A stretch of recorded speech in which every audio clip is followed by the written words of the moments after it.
សម្ដេចតេជោនិងសម្ដេចធិបតីស្វាគមន៍វីរៈកងទ័ពទាំង18រូបត្រឡប់មកវិញប្រកបដោយសុវត្ថិភាព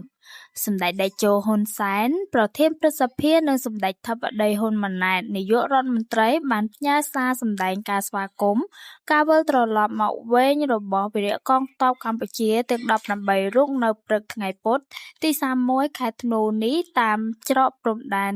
ខេត្តប៉ៃលិន